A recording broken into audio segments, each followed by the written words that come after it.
Sir మాకు జీతాలు ఎప్పుడొస్తాయి? 2 నెలలుగా జీతాలు రావడం లేదు. ఇంట్లో సరుకులు తెచ్చుకోవడానికి కూడా డబ్బులు లేవు. ఎవరైనా అప్పు ఇవ్వండి. జీతాలు పడిన తర్వాత ఇస్తాం. అది ఆ కార్మికుల బాధ. 2 నెలలు కావస్తున్నా జీతాలు ఇవ్వకపోవడంతో వారి బాధలు వర్ణనాతీతంగా మారాయి. ప్రతిరోజు కంటోన్మెంట్, మిలిటరీ సబ్ ఏరియాలో పనిచేసే కార్మికుల పరిస్థితి జీతాలు రాక నిత్యావసర సరుకులు కొనుక్కోలేక దీనస్థితిలో ఉన్నారు. కష్టపడి పనిచేసే వారికి జీతాలు చెల్లించకుండా నిర్లక్ష్యం చేస్తున్నారంటూ ఏఐటీయూసీ రాష్ట్ర ఉప ప్రధాన కార్యదర్శి నరసింహ వారికి అండగా నిలిచి పోరాటానికి సిద్ధమయ్యారు. సీఈఓ గారికి ఒక లెటర్ కూడా ఇవ్వడం జరిగింది. ఈ కాంట్రాక్టు సంస్థ వాళ్ళు లెటర్ జీతం అంటే కేవలం వాళ్ళు చెప్తున్నటువంటి సాక్ ఏంటంటే సింగ్ సొల్యూషన్ సంస్థ అనే దాని పేరు సింగ్ సొల్యూషన్ ప్రైవేట్ లిమిటెడ్ అనే పేరు మార్చుకున్నారంట. వాళ్ళ సొంత పరిస్థితి సమస్య. వాళ్ళు సొంతంగా మార్చుకున్న సంస్థను ఇక్కడ అప్రూవల్కు పెట్టిరు. అప్రూవల్ కాకపోయినా వాళ్ళు జీతం వేసి తర్వాత అప్రూవల్ తీసుకోవచ్చు. కానీ ఆ పేరుతోనే వాళ్ళు జీతాలు లేకుండా లేట్ చేస్తూ ఉన్నారు. ఇది తీవ్ర అన్యాయం. కార్మికులు తీవ్ర ఇబ్బందులు ఎదుర్కొంటున్నారు.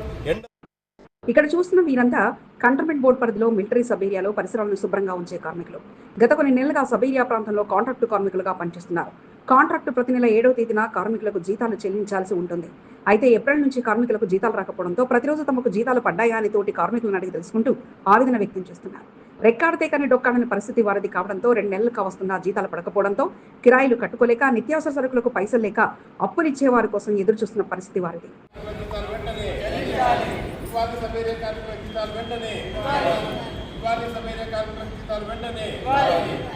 కార్మికులకు జీతాల చెల్లింపులో నిర్లక్ష్యంగా కాంట్రాక్టర్ వ్యవహరిస్తుండటంతో ఏఐటీయూసీ రాష్ట్ర ఉప ప్రధాన కార్యదర్శి నరసింహ రంగంలోకి దిగారు. కార్మికులతో కలిసి బోర్డు సీఓ అరవింద్ కుమార్ ద్వివేదిని బుధవారం కలిశారు.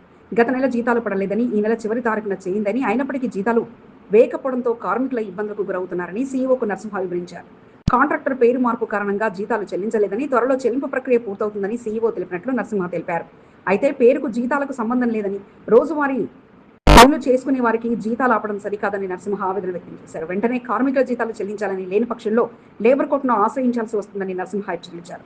లక్షణంగా జీతాలు లేకపోతే తప్పకుండా అవసరమైతే లేబర్ డిపార్ట్మెంట్లో కోర్టులో కేసు చేయడానికి కూడా ఆయన పైన సిద్ధంగా ఉన్నామని చెప్పి సందర్భంగా తెలియజేస్తా ఉన్నాం. గత కొన్ని సంవత్సరాలుగా ఎటువంటి ఆటంకాలు లేకుండా కార్మికులకు జీతాలు వస్తున్నాయి. ఈ మధ్యకాలంలో కాంట్రాక్టర్ల మార్పుతో కార్మికులు ఇబ్బంది పడక తప్పలేదు. పేరు మార్పుతో నెలల తరబడి జీతాలు ఇవ్వకుండా కాలక్షేపంగా సంబంధిత కాంట్రాక్టర్ వ్యవహరిస్తుండగా రెక్కాడితే కానీ డొక్కాడని పరిస్థితిలో ఉన్న కార్మికులు తాము చేసిన పనికి జీతాలు ఇవ్వండి అంటూ వేడుకుంటున్నారు.